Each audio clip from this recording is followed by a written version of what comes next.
In today's video, I'm going to teach you how to get rid of hide adverts in Outlook. We'll walk through 3 practical approaches so you can choose the one that best fits how you use Outlook. First, the official Microsoft-supported method is to subscribe to Microsoft 365 Personal or Family using your Microsoft account. After you've subscribed, activate the subscription on your Outlook.com address. Once that's linked, ads will disappear from your inbox and sidebar on the web, and the ad-free experience will carry over to the desktop and mobile Outlook apps when you sign in with the same account.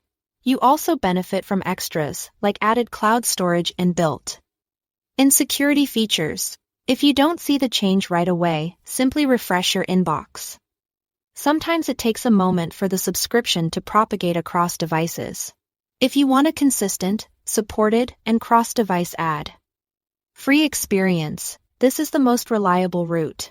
Second, if you prefer a free web-only option, install a trusted ad blocker extension such as uBlock Origin or AdBlock from the Chrome, Edge, or Firefox extension store.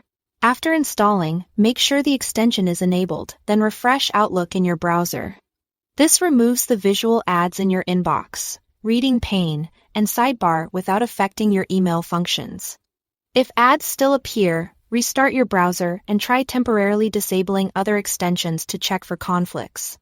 Keep in mind this method only applies to the web version in that specific browser. It won't affect the desktop or mobile apps. Third, if your goal is simply to keep ads out of sight while you work, enable Focused Inbox.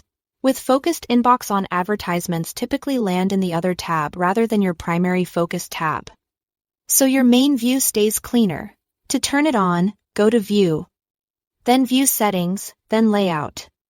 Select Focused Inbox and choose Sort Messages into Focused and Other. You can switch between the 2 tabs anytime to review what's been filtered. Give these options a try and enjoy a cleaner Outlook experience. Thanks for watching.